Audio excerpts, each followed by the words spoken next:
Pumunta si David sa Nob. Ika-21 kabanata. Pumunta si David sa Nob at tumuloy kay Ahimelech na siyang pari sa Nob. Nanginig sa takot si Ahimelech nang makita si David. Nagtanong siya, "Bakit nag-iisa ka lang?" Sumagot si David, "May iniutos sa akin ng hari at pinagbilinan niya ako na huwag ipagsasabi kahit kanino ang pakay ko rito.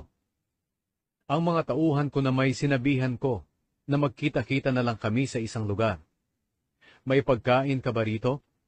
Bigyan mo ako ng 5 tinapay, o kahit anong mayroon ka." Sumagot ang pari, "Wala na akong ordinaryong tinapay, pero mayroon ako ritong tinapay na inihandog. Maaari ko itong ibigay sa iyo at sa mga tauhan mo kung hindi sila sumiping sa kahit sinong babae nitong mga huling araw." Sumagot si David, "Hindi kami sumisiping sa mga babae kapag may misyon kami. Kahit na ordinaryong misyon lang ang gagawin namin, kailangang malinis kami.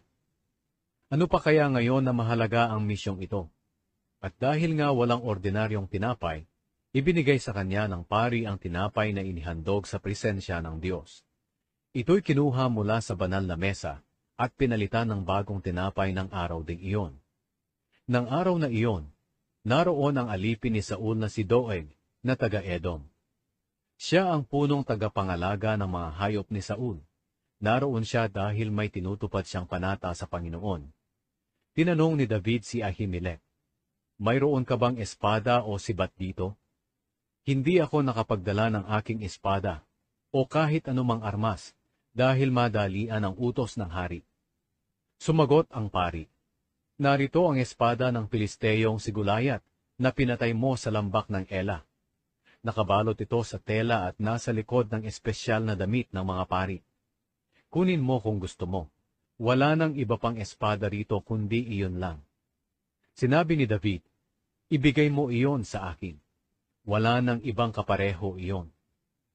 Nang araw na iyon, tumakas si David kay Saul at pumunta kay Haring Akish ng Gat. Sinabi ng mga opisyal ng hari sa kanya, "Hindi ba't ito si David ang nagahari sa lugar nila?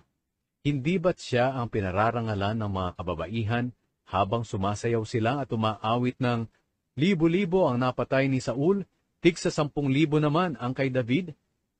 Inisip ni David ang sinabi nila, at natakot siya sa maaaring gawin sa kanya ni Haring Akish ng Gat. Kaya nagkunwari siyang baliw. Pinagkakalmot niya ang mga dingding ng lungsod at pinatulo ang laway niya sa kanyang balbas. Sinabi ni Akish sa kanyang mga opisyal, "Tingnan niyo, baliw ang taong ito. Bakit ninyo siya dinala sa akin? Marami na ang baliw na gaya niya rito.